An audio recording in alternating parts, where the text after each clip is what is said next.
أعوذ بالله من الشيطان الرجيم. بسم الله الرحمن الرحيم. السلام عليكم ورحمة الله تعالى وبركاته. Tulifika katika nukta ya kwanza na tukaona kwamba tuna al-idhrar, yani ile hali ya kudhuru ambayo kwamba inagawanyika mara kadhaa. Ya kwanza kabisa tuna al-idhrar bin nafsi, yani kuidhuru, hali ya kudhuru nafsi, na tukaona kwamba hiyo ni haram, haijuzu. Kwa maana Mwenyezi Mungu Subhanahu wa Ta'ala hata katika ibada kuu ambayo kwamba hiyo ibada kuu iko katika rutba ya kwanza kabisa ambayo kwamba ni saum, lakini Mwenyezi Mungu Subhanahu wa Ta'ala anaashiria kwamba atakayekuwa mgonjwa au yuko katika safarini, basi anaweza lipa siku nyingine, anampatia ruhusa. Kwa nini? Kwa ajili hakuna kudhuru nafsi, yani ile kudhuru nafsi katika Uislamu ni haramu. Yani Mwenyezi Mungu Subhanahu wa Ta'ala hakusukumi kiasi ambacho kwamba wewe utadhurika.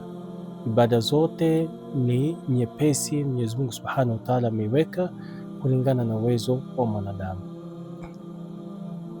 Sasa ambaye kwamba ya pili tutaongea kuhusiana nayo ni al-idraru bin nas, yani kudhuru na kuwadhuru watu. Mwenyezi Mungu Subhanahu wa Ta'ala anataka kuishiria katika suratul Maida, wala taawanu ala al-ithmi wal udwan. Katika aya hii tutafahamu vipi katika kudhuru na kuwadhuru watu. Mwenyezi Mungu Subhanahu wa Ta'ala anasema, bismillahir rahmanir rahim, ya ayyuhalladhina amanu la tuhillu sha'aira Allah wala ash-shahra al-harama wala al-hadiya wala al-qalaida wala amina al-bayt al-haram yabtaghuna fadlan min rabbihim wa ridwana. Anasema wa idha halaltum fastadu wala yajrimannakum shana'anu qaumin an saddukum 'anil masjidil haram an ta'tadu wa ta'awanu 'alal birri wattaqwa wala ta'awanu 'alal ithmi wal 'udwan wattaqullaha innallaha shadidul 'iqab. Sadaqallahul aliyyul adhim. Ndugu yangu Muislam, katika aya hii ambayo kwamba iko katika suratul Maida, suratul Maida aya ya pili, Mwenyezi Mungu Subhanahu wa Ta'ala anasema ya ayyuhalladhina amanu, yani enyi mlio amini, la tuhillu sha'air Allah, msivunje heshima ya alama ya dini ya Mwenyezi Mungu Subhanahu wa Ta'ala. Hiyo ni amri ya kwanza. Wala alhadiya, wala wanyama wanaopelekwa Makka kuchinjwa. Alhadiya ni wanyama wale ambao kwamba wanaopelekwa ili wawe ni wenye kuchinjwa. Hasa ndo Mwenyezi Mungu anasema ya ayyuhalladhina amanu la tuhillu sha'air Allah wala shahra alharam, enyi mlioamini msivunje heshima ya alama ya dini ya Mwenyezi Mungu wala miezi au wala mwezi mtakatifu. Kisha anaendelea wala alhadiya, wala nyama au wala wanyama, wala alqalaida, yani wanyama ambao kama wanaopelekwa Maka. Kisha anasema wala alqalaida au wala alqalaida, wala vigwe vyao. Kisha anaendelea anasema wala amina albayt alharam, wala wanaoelekea kwenye nyumba takatifu ambayo kwamba ni ndo Kaaba tukufu. Kisha anaendelea anasema wakitafuta fadhila na radhi za Mola wao ambao kwamba ni Mola mlezi. Na Mwenyezi Mungu Subhanahu wa Ta'ala anasema yabtaghuna fadlan min rabbihim wa ridwana. Kisha anaendelea anasema wa idha halaltum fastadu, na mkisha toka hija yenu basi windeni.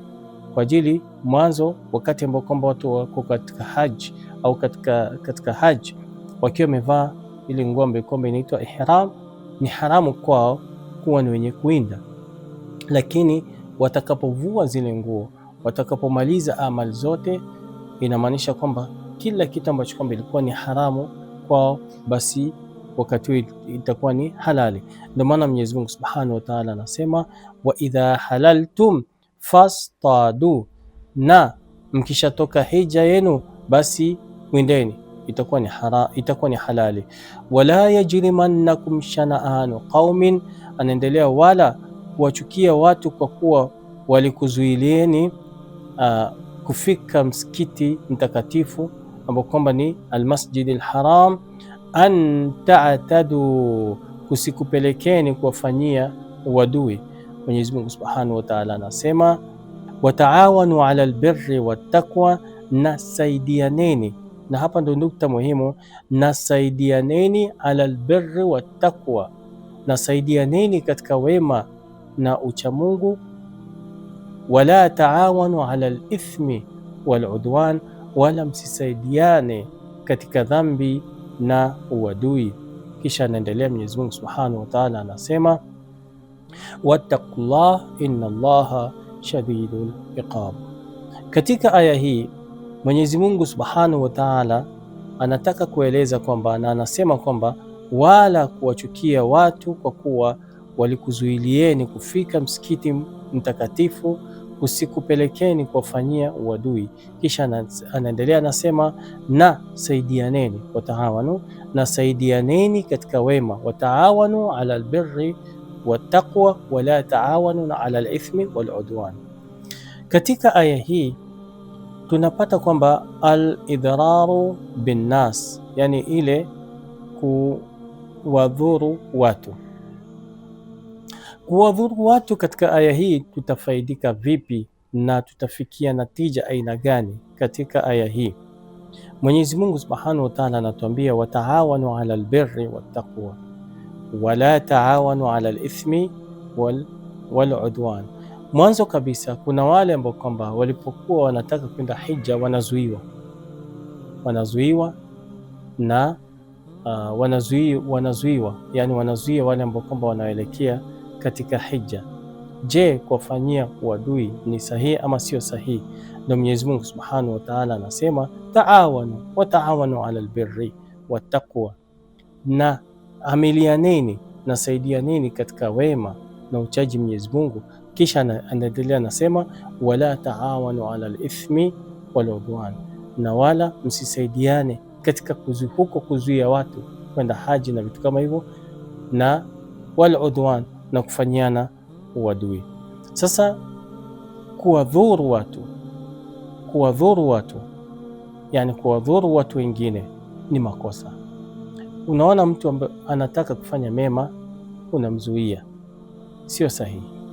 Unaona mtu anataka kutanguliza msaada fulani, wewe unamzuia, sio sahihi. Utakuwa unasababishia watu wengine madhara.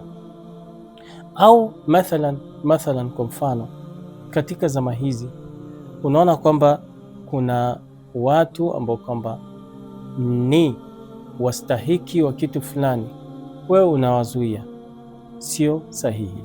Kwa hivyo ala kulli hal ni kwamba al-idhararu bin nas, kuwadhuru watu ni makosa. Ndio Mwenyezi Mungu Subhanahu wa Ta'ala anasema wala taawanu, na wala msisaidiane ala al-ithmi wal udwan.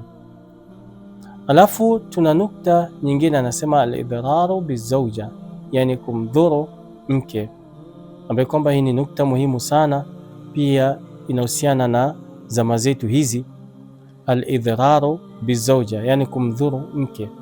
Mwenyezi Mungu Subhanahu wa Ta'ala katika suratu Talaq aya ya 6 anasema kwamba bismillahir rahmanir rahim askinuhunna min haythu sakantum min wujdikum wala tudharruhunna litudayyiqu alayhinna wa in kunna ulati hamlin faanfiqu alayhinna hatta yada'na hamlahun fa in arda'na lakum faatuhunna ujurahun wa'tamiru bainakum bima'ruf wa in ta'asartum fasaturdi'u lahu ukhra.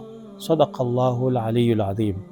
Mwenyezi Mungu Subhanahu wa Ta'ala katika aya hii anasema kwamba askinuhunna min haithu sakantum min wujdikum, wawekeni humo humo, yani manyumbani kwenu, wawekeni humo humo mnamokaa nyinyi kwa kadiri ya pato lenu, yani wawekeni wake zenu ambao kwamba mko nao katika manyumba zenu ambazo kwamba nyinyi mnaketi humo, ambayo kwamba katika hayo manyumba mnaketi kulingana na pato lenu. Kisha anaendelea anasema, wala tudharuhunna litudhayiqu alayhin, wala msiwaletee madhara kwa kuwadhiki, yani kuwadhiki hao wake zenu. Wa in kunna ulati hamlin, anaendelea Mwenyezi Mungu anasema, na wakiwa wana mimba, fa anfiqu alayhinna, basi wagharamieni mpaka wajifungue. Fa anfiqu alayhinna hatta yadhana hamlahun, basi wagharamieni hadi wao ni wenye kujifungua. Anaendelea Mwenyezi Mungu anaendelea, fa in ardha'na lakum, na wakikunyonyesheni hawa watoto watakapojifungua na wakianza kunyonyesha, faatuhunna ujurahun, basi wapeni ujira wao wakiwa ni wenye kuwanyonyesheni watoto wenu. Wa'tamiru bainakum bimaruf, na shaurianeni kwa wema. Kisha anaendelea Mwenyezi Mungu anasema, wa in ta'asartum fasaturdi'u lahu ukhra, na mkiona uzito kati yenu basi mnyonyeshe mwanamke mwingine. Aya hii tutaweza kutafsiri na baadhi ya ahadith na baadhi ya riwaya ambazo kwamba zinaelezea aya hii, maana ni aya muhimu sana ambazo kwamba imebeba masala ya kifiqhi na masala ya sheria ambayo kwamba inahusiana baina mume na mke. Tutaanza na hadithi ya kwanza ambayo kwamba ni hadithi ya Imam Jaafar as-Sadiq alayhi salam. Imam Jaafar as-Sadiq alayhi salam anasema, la yudhar ar-rajulu imra'atahu idha talaqaha fayudayyiqa alayha hatta tantaqila qabla an tanqadhiya iddatuha fa inna Allaha azza wa jal qad naha an dhalik faqala wala tudharuhun litudhayiqu alayhin.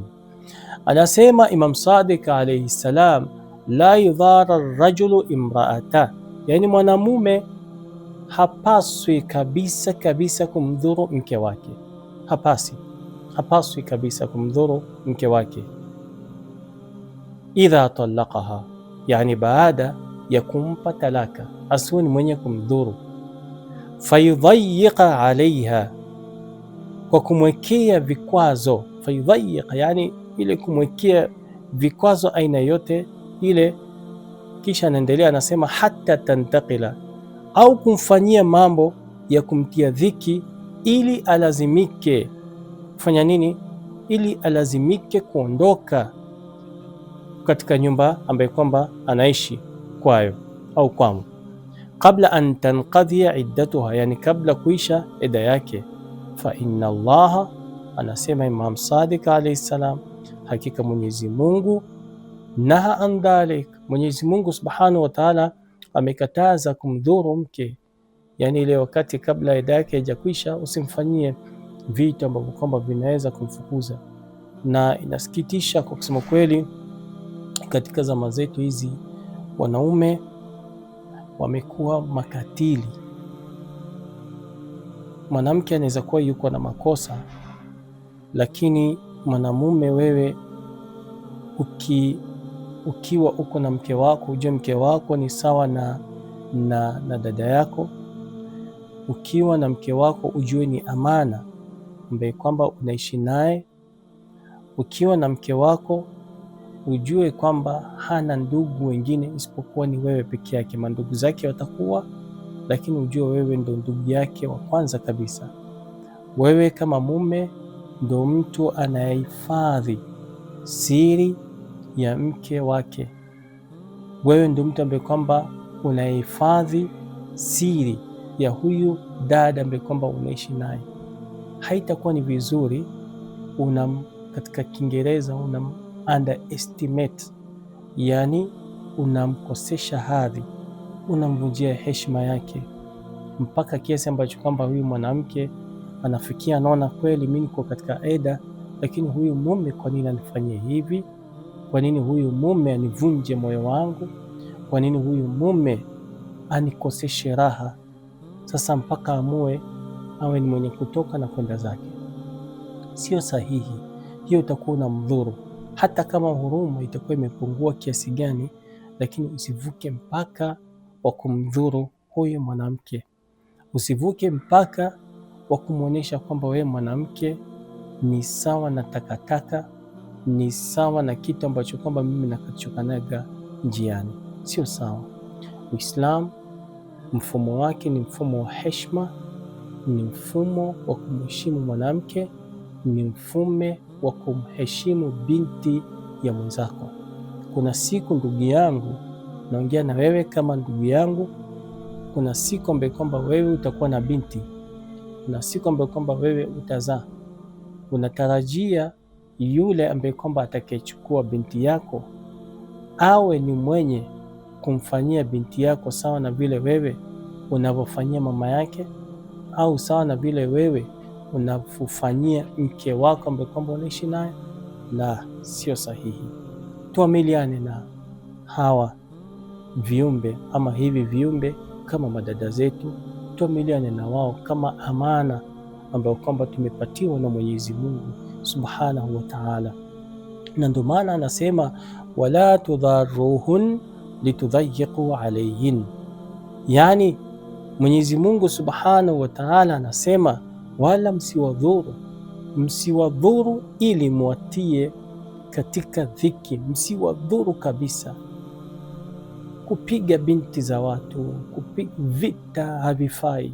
Hakuna haja ya vita, hakuna haja ya matusi, hakuna haja ya kumtumia message ambazo kwamba hazifai. Hata kama mmefika katika kima cha kuachana, umefika katika kima cha kwamba mimi talaka ndo basi tena sijui nini, haitakuwa ni vizuri kujidhihirisha kwamba ni mwanaume sijui nini. Mwanamume kamili, mwanamume ambaye kwamba ana ustaarabu, mwanamume ambaye kwamba ametulia akili ni yule ambaye kwamba anayefuata sheria ya Mwenyezi Mungu Subhanahu wa Ta'ala. Muoneshe heshima mke wako, muoneshe heshima watoto wako, waoneshe heshima wale ambao kwamba unaokaa nao.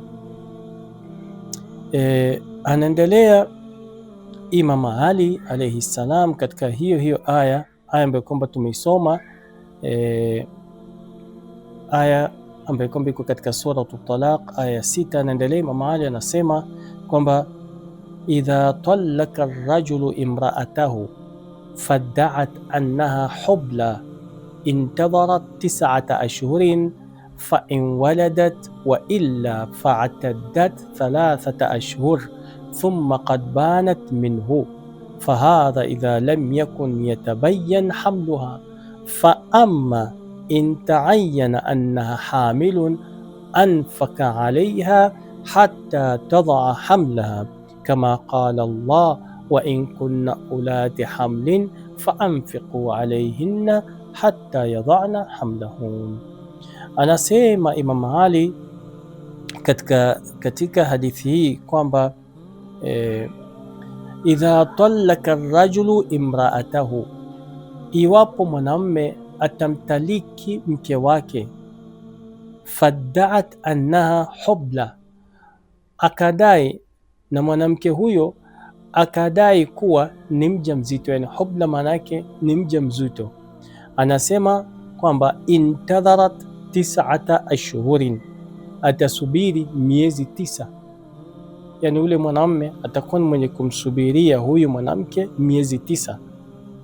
Kisha fa in waladat, ikiwa atajifungua au akijifungua, basi atakuwa mwenye kumaliza. Wa illa, na asipojifungua, fa'tadda 3 ashhur, basi ni wazi kuwa alikuwa mjamzito. Ikiwa atajifungua basi itakuwa ni wazi alikuwa mjamzito, lakini ikiwa hatajifungua, lakini asipojifungua basi atahesabu fa'taddat 3 ashhur, atahesabu eda ya miezi mingapi? Atahesabu eda ya miezi 3. Hiyo ni ya kwanza. Alafu anaendelea anasema, thumma qad banat minhu, basi atahesabu eda miezi 3, kisha atakuwa ametengana naye kikamilifu, yani katika hizo eda ya miezi 3. Idha lam yakun yatabayan hamluha, ikiwa haitabainika mimba yake. Fa amma intaayan, lakini ikiwa itabainika kwamba au itathibitika kuwa ni mja mzito, yani ikiwa sasa ibainike huyu mwanamke ni mja mzito, anfaqa alaiha, atakuwa ni mwenye kumgharamia na atagharamia ile mimba, hatta tada, hadi awe ni mwenye kujifungua, kama qala Allahu Ta'ala, kama vile Mwenyezi Mungu Subhanahu wa Ta'ala amesema ile ambaye kwamba tumesoma, wa in kunna ulati hamlin fa anfiqu alayhinna hatta yadana hamlahun, sadaqa Allahu al-aliyyul adhim. Na ikiwa ni wajawazito basi wagharamieni mpaka wajifungue mimba zao. Na hapa ndo wangapi ambao kwamba wanaokuwa katika hali hiyo na wanagharamikia? Ni wachache sana. Makosano imetokea kidogo, alafu baada ya makosano basi wewe mke nenda kwenu, vitu kama hivyo ni kufurushana, sijui vurugu, sijui nini na nini na nini. Sasa kila kitu na katika, tufateni sheria za Mwenyezi Mungu, tuwekeni sheria za Mwenyezi Mungu kipao mbele. Kuna riwaya 4 ambayo kwamba tulikuwa tunataka tusome, lakini tutatosheka na hizo 2. Alafu tuendelee katika nukta ambazo kwamba tulikuwa tumeendelea katika hali ya kudhuru, hali ya au mada ya kudhuriana. Saizi tutakuwa wenye kuongea kuhusiana na al-idhrar bil abna, yani kudhuru watoto. Al-idhrar bil abna ambaye kwamba hii tutarudi katika suratul Baqara aya 233. Mwenyezi Mungu Subhanahu wa Ta'ala anasema, walwalidatu yurdi'na auladahunna hawlaini kamilaini liman arada an yutimma ar-radha'a wa 'ala al-mawludi lahu rizquhunna wa kiswatuhunna bil ma'ruf la tukallafu nafsun illa wus'aha la tudharra walidatun biwaladiha wala mawludun lahu biwaladihi wa 'ala al-warithi mithlu dhalik fa in arada fisalan an taradhin, mpaka mwisho wa aya.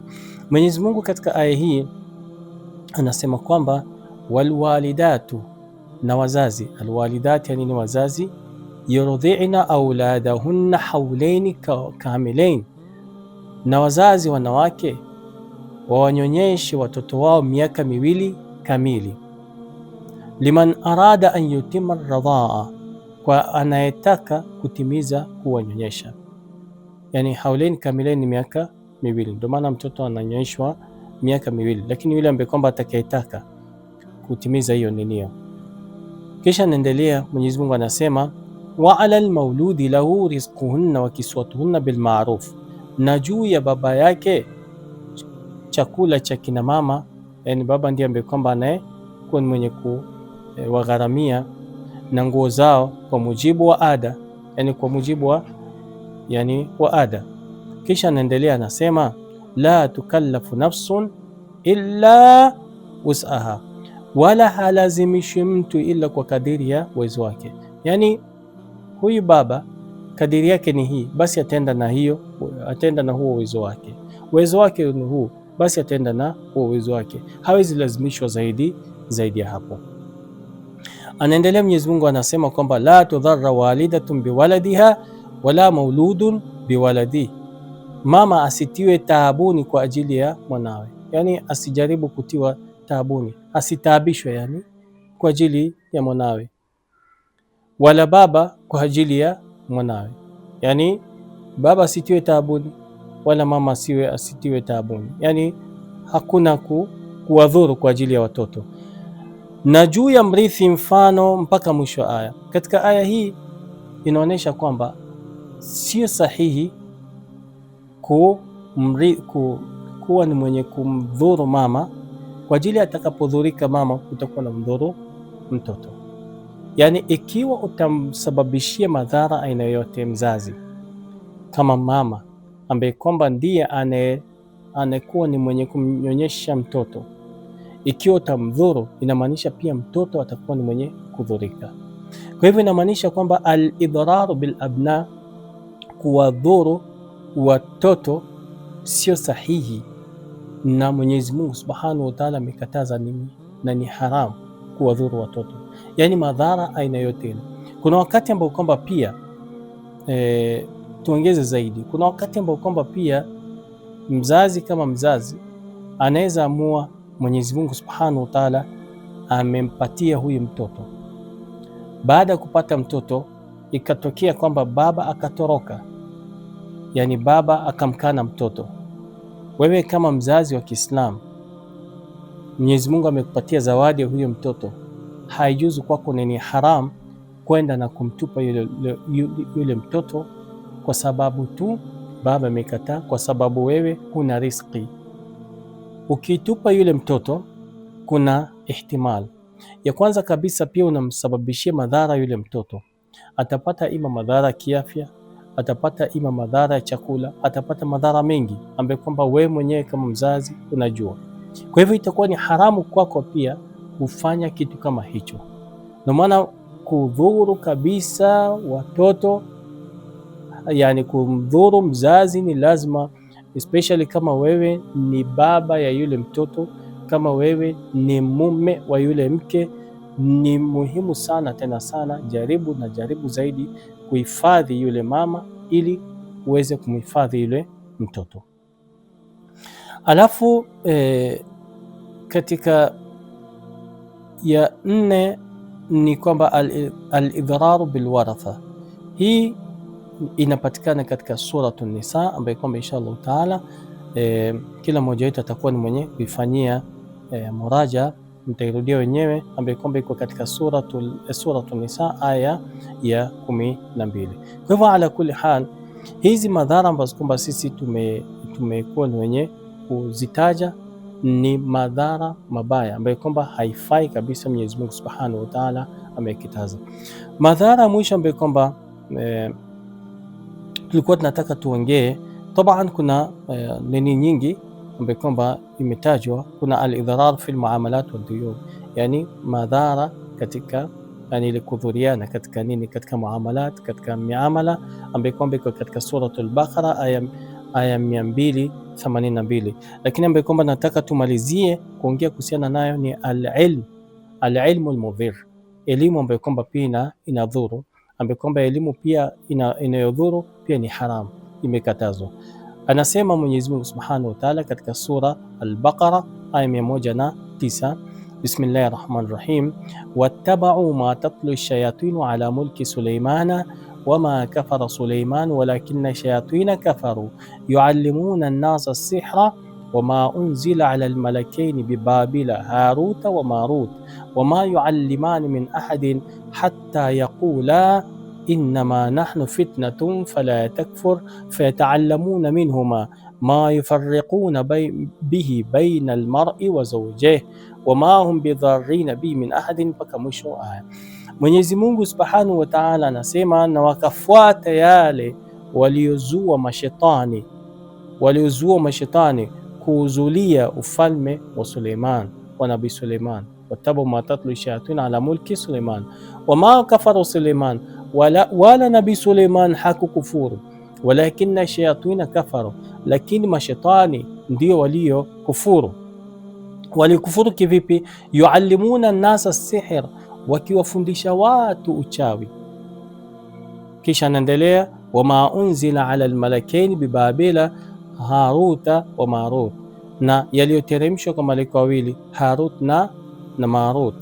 Walikuwa wanafanya vipi? Wama yuallimani min ahadin, wala hao hawakumfundisha yeyote yule mpaka waambie innama nahnu fitna, hatta yaqula innama nahnu fitna, hakika sisi ni mtihani, basi fala takfur, basi msio wenye kukufuru. Angalieni hapa, fayataallamuna minhuma ma yufarriquna bihi baina almar'i wa zawji, basi walikuwa wanafanya nini? Wanakuwa ni wenye kusoma kwa hawa wawili yale ya kumfarakisha mtu na mkewe. Yani walikuwa tu wanasoma hizo elimu ambazo kwamba katika ibara ya saizi hatutaki tuingie katika upande huo, lakini tunasema katika ibara ya saizi wengi wanaweza kuwa wenye kuelewa, ambayo kama inaitwa elimu ya falak vile, ingawaje elimu ya falak ni nyingi, lakini sasa masala ambazo kwamba zinahusiana na hizi, kwamba mtu anasoma hizi elimu ili awe ni mwenye kumtenganisha mtu fulani na fulani, au awe ni mwenye kumtenganisha watu fulani na fulani. Hiyo elimu ambayo kwamba ni yenye kudhuru, ni haramu na haijuzu katika Uislamu, ndio inaitwa al-ilmu mudhir, elimu ambayo kwamba inakuwa ni yenye kudhuru, ambayo kwamba ni haramu. Kwa hivyo mpaka hapa, baada ya kubainika kwamba kwamba kuna madhara ambazo kwamba ni haramu kuwa ni yenye kusababisha na mtu kuyafanya, ya mwisho kabisa ni al-idhararu bid-din wal-wahda, yani ile kuleta madhara katika dini na umoja, yani kudhuru dini, yani kuleta madhara katika dini na kuleta madhara katika umoja. Ndio ile mada ambayo kwamba tulikuwa tumeongea kuhusiana nayo katika kikao kilichopita, ambayo kwamba ni ya masjid dhirar. Anasema Mwenyezi Mungu Subhanahu wa Ta'ala, walladhina ittakhadhu masjidan dhiraran wa kufran wa tafriqan baina almu'minin wa irsadan liman haraba Allah wa rasulahu min qabl wala yahlifunna in aradna illa alhusna wallahu yashhadu innahum lakadhibun, ambayo kwamba tulisoma katika kikao kilichopita. Hii wanasema, na wapo waliojenga msikiti kwa ajili madhara na ukafiri na kuwafarikisha waumini, watafrika baina almu'minin, na pia kuvizia kwa waliompiga vita Mwenyezi Mungu Subhanahu wa Ta'ala na mtume wake hapo kabla, na pia na bila ya shaka wala yahlifunna in aradna illa alhusna, na bila shaka wataapa kwamba hatukukusudia illa wema tu. Anaendelea Mwenyezi Mungu Subhanahu anasema, wallahu yashhadu innahum lakadhibun, Mwenyezi Mungu anashuhudia kwamba hao ni warongo. Kwa hivyo kuja na madhara katika dini pia ni haramu, imeharamishwa moja kwa moja, na ndio maana tukasema katika kikao kilichopita kwamba makusudi yetu ya kuleta hii aya ni kudhihirisha kwamba umuhimu wa sheria ya Mwenyezi Mungu Subhanahu wa Ta'ala kuendelea, na umuhimu wa kuprotect sheria ya Mwenyezi Mungu Subhanahu wa Ta'ala. Popote pale ulipo Muislamu wenzangu, popote pale ulipo, hakikisha unajaribu kuhami sheria ya Mwenyezi Mungu kivyo vote vile. Sasa katika kumalizia ya maelezo ya aya hiyo, alafu tuingie katika maelezo mengine. Anasema adui kama adui, yastaghilu almasjid, adui kama adui, yastaghilu almasjid, anakuwa ni mwenye kutumia msikiti wa din, na pia adui kama adui anakuwa ni mwenye kutumia dini, liyuhariba bihi ad-din, ili aweze kuharibu na kupiga vita dini. Yani anatumia msikiti na anatumia dini pia ili aweze kuvuruga dini. Fahadhar an nankhadih, basi ni tahadhari sana sisi kuhadaika bishaarati albarraqa au bishaarati albarraqa, tuwe ni wenye kuhadaika na onwani ambazo kwamba zinakuwa zenye kutuvutia. Mtu anaweza kuja na onwani ataambia kwamba Waislamu iko hivi na hivi na hivi na hivi na itasaidia dini ya Kiislamu, au mtu anaweza kuja na onwani Waislamu iko hivi na hivi na hivi na hivi, onwani ni hii mathalan, na onwani hii ambayo kwamba ni ya kusaidia Waislamu, kusaidia maskini, kusaidia mafakiri na vitu kama hivyo. Lakini kumbe tunajiingiza pole katika shina la bala. Ndio maana anasema tusiadaike na hizo onwani ambazo kwamba ni onwani zinazong'aa, wal alqab, na lakabu kubwa kubwa tusijaribu kuhadaika. Yani lakabu kubwa kubwa kivipi? Yani kwamba utakuwa ni mwenye kupata kwamba watu ambao kwamba wanalingania nukta hizo za kulingania Uislamu, wanalingania Waislamu na wanakuja na hizo unwani, utakuwa ni wenye kupata ni watu wakubwa katika jamii, ni watu maarufu katika jamii, ni watu kutoka mbali katika jamii. Kwa hivyo utakapofuatilia utapata kwamba ni mtu mzito. Sasa ikiwa hatutakuwa makini na hatutaangalia uzito wake huyu bwana na asili yake, tutakuwa na wenye kupotea mwishowe. Ndio maana anasema ittakhadhu masjidan dhirara. Alafu nukta nyingine kama vile tulivyoona katika Abu Amir. Abu Amir alikuwa anajulikana na alikuwa ni mtu mwenye heshima zake, lakini watu walimkubali kwa ajili ya heshima zake, watu walimkubali kwa ajili ya jaha yake, lakini hawakuangalia nini ambayo kwamba anakuja nayo au amekuja nayo nyuma ya hilo. Alafu nukta ya pili ni hata salata nabil karim sallallahu alaihi wa alihi wasallam yuridu almutaamiruna istighlalaha lisalihihim.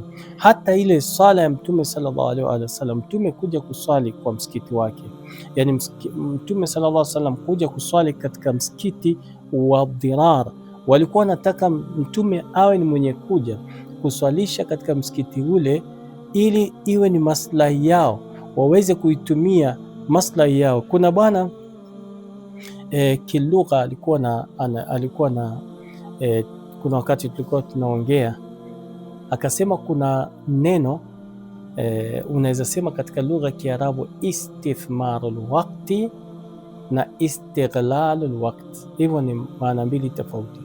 Kuna wakati mtu anasema istighlal. Istighlal maana yake ni kutumia kitu kwa njia ya wizi, kutumia kitu kwa njia ya wizi ndio nasema istighlal. Hasa hapa anasema yuridu almutaamirun, hawa ambao kwamba wanaopangilia haya maswala ya msikiti wa Dhirar na wanataka Mtume awe ni mwenye kuja, wanataka kutumia hiyo nafasi kiwizi, kiuchafu, lisalihihim, kwa ajili ya maslah ya wao wenyewe katika, ndio maana aya ikawa ni yenye kutaja. Alafu nukta nne anasema kwamba shekhe, binaul masjid ghair muhimu, yani kujenga msikiti popote pale sio kitu muhimu. Munafiki siku zote anajua kwamba kujenga msikiti ndio kitu muhimu, kujenga kitu ambacho kwamba italeta hawa Waislamu pamoja ndio kitu muhimu sana. Kwa hivyo yeye atatumia hiyo nafasi awe ni mwenye kuleta Waislamu pamoja, na baadaye awe ni mwenye kuja na amri zake ambazo kwamba zitawapoteza. Ndio maana anasema binaul masjidi ghair muhim, yani kujenga msikiti sio muhimu, bal almuhim, bali kitu ambacho kwamba ni muhimu huwa ni nini? Tawaffuru nawaya, yani ile kubaki nia alkhalisa, nia safi kabisa, lilbani, kule mtu ambaye kwamba anataka kujenga. Ndio maana anasema ittakhadhu masjidan dhirara, wao nia yao ya kujenga msikiti wa Dhirar haikukuwa ni kujenga msikiti kwa sababu ya kujenga, la, nia yao ilikuwa ni kufanya nini? Nia yao ilikuwa ni kuharibu na kuvunja na kuvunjilia mbali Uislamu. Alafu nukta ya nne anasema al-idrar, kudhuru na kusababisha madhara, ambaye kwamba tumetaja baadhi yake, bikulli anwaihi, kusababisha madhara na mifano yake yote, muharramun fil Islam, ni kwamba imeharamishwa katika dini ya Kiislamu. Hata wa in kana tahta ghita almasjid, hata ile madhara ikiwa iko chini ya nembo ya msikiti, yani zile madhara zikiwa zinafanyika chini ya msikiti, chini ya mavuli ya msikiti, itakuwa ni haramu moja kwa moja. Ndio maana anasema kwamba ittakhadhu masjidan dirara. Baada ya kubainika nukta hizo na kuona kwamba haijuzu kusababisha madhara, saizi inshallah taala tutaingia kwa Qurtubi, tuone Qurtubi naye kuna nukta ambayo kwamba tumeona ni muhimu sana pia kuongeza katika zile nukta ambazo kwamba tumekuwa na wenye kuongea kuhusiana na nini Masjid Dhirar. Kuna nukta ambazo kwamba amezitaja muhimu sana tena sana. Anasema kwamba yani wakati Mtume sallallahu alaihi wa alihi wasallam alipoambiwa kwamba alladhina ittakhadhu masjidan dhirara, na wapo waliojenga msikiti kwa ajili ya madhara, wa kufran, na ukafiri, wa tafriqan baina almu'minin, na kufarakanisha au kufarakisha waumini, wa isadan liman haraba Allah wa rasula, na pakuvizia kwa wale waliompiga vita Mwenyezi Mungu na mtume wake min qabl, hapo mwanzoni mpaka mwisho aya. Anasema alladhina ittakhadhu masjidan la taqum fihi, yani usisimame katika msikiti wao. Ay la taqum fi masjidi, yani usisimame katika msikiti wao. Qalahu al-Kisai, yani Kisai anasema, wa qala an-Nuhas, yani Kisando amesema hiyo nukta la taqum fi masjidi, yani usisimame katika msikiti wao.